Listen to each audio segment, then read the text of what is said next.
Well, welcome back, my friends, to another rousing rendition of Choir Boys Color. There's old Scab there. It's been looking good. 22 veterans a day in this country take their own lives. It's a number staggering, and the only thing that I know to do is try to raise awareness. So vets, I love you. We love you. You have a place here. You fought for us. Let us fight for you. If you're hurting, please reach out to someone you trust. Now, we also back the blue here. We support Leos. How do we do that, Scab? Well, we don't break the damn law. And finally, if you're an addict, never quit quitting. Now, those three causes mean a great deal to me, each one for different reasons that I've said probably a million times on here. So it's my duty, I think, to raise awareness on them as best I can. Well, let's get into this thing now. Right now today, we've got the cold steel Barong, or Barong, however you say it, I don't care. It's got a polypropylene or polyethylene or plastic, maybe the best way for me to go, handle, pistol grip. I showed it to y'all the other day. Pretty good view of it when I got it in. Now, I love it. It's 1055. It's about 1/8 inch thick. It is a machete. Now, this part here, I know you can't see all that well. I'm just hacking up some palmettos, and I've already told y'all I'm working on my cinematography. You can see them kind of flying off there. Now, let me say this. On all cold steel machetes, I think personally, coming out of the box, you need to touch up the edge. You don't have to put an edge on there. They've already got a pretty good bevel on it. You need to sharpen it up some, really. And so I hit a couple things with it before I ever started filming, and I just didn't want to make a film or a video where it's doing nothing but bouncing a lot and bouncing all around. So I sharpened it up a little bit. I'll put a better edge on it and the all-terrain chopper, but I wanted to get this video done, and so we can tomorrow, like I said, I'll put out a video just going over, the all-terrain chopper, the Barong. I'll include, the Atrox from Condor some, but now that's a knife. It's a different deal. But let me just give you my thoughts on this Barong right here. Now, I use a machete a good bit. Am I an expert with it? Well, that's up for debate, I'm sure. I prefer, if I'm going to use a machete for work, see, that's a good looking machete here. If I'm going to use a machete for work now, Lord, Scab, come on, son. Here's a better look at it right there.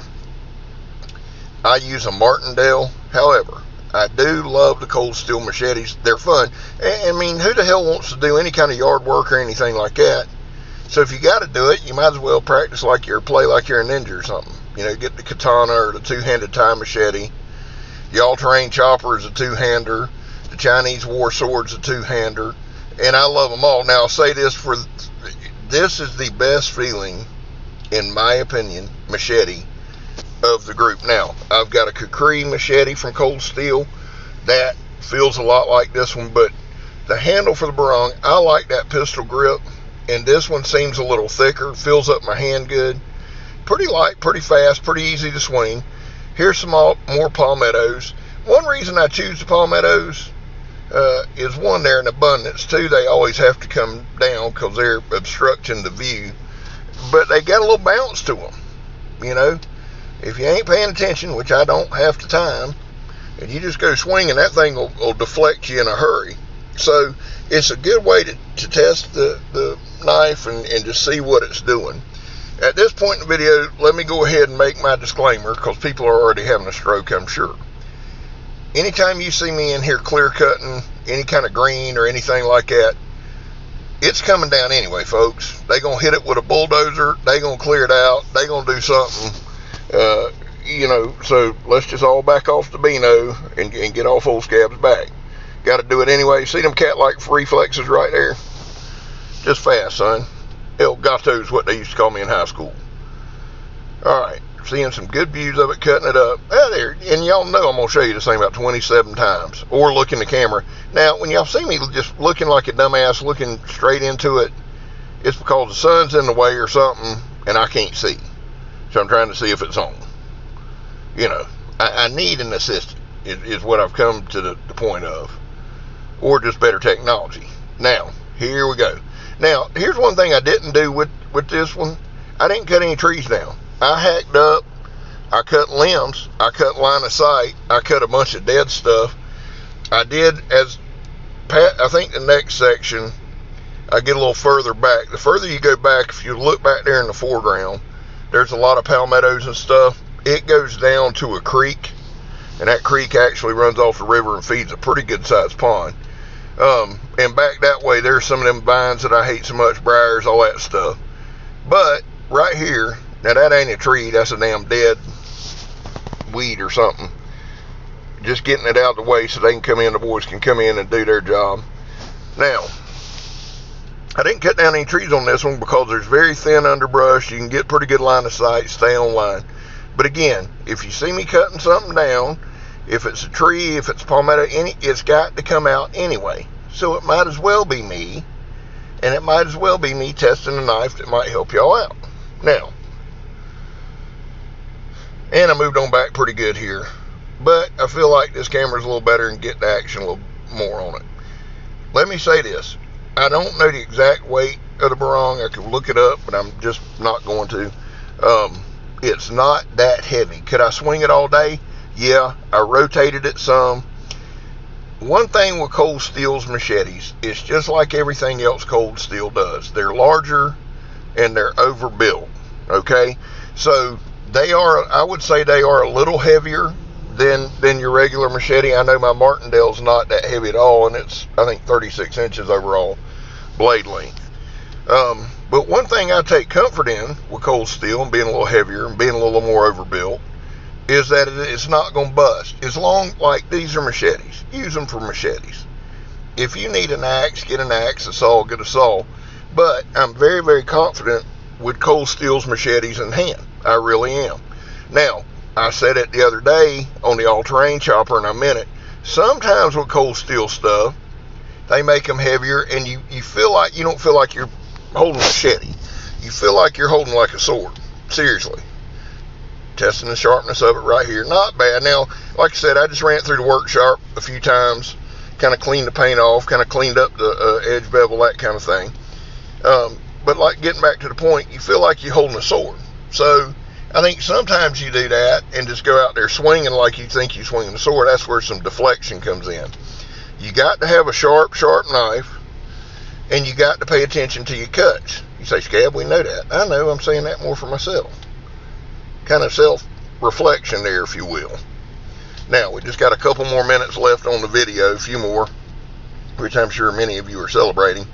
But y'all can see this thing goes to work pretty good. Now, down the road, in probably the springtime, that'll give me time to sharpen up all the machetes. We'll do like a machete palooza. We'll put good edges on everything. I do, like I said, I do like this 1055 cold steel uses. It's very, to me, now, it's strong. When I say overbuilt, I'm talking about for a machete. I like the 1055 personally for a machete. You know, they do everything out of it, and I think they just vary their when I say everything, they do their tomahawks, they do a lot of their axes and things like that out of the 1055, and I'm sure they just vary, you know, the heat tree.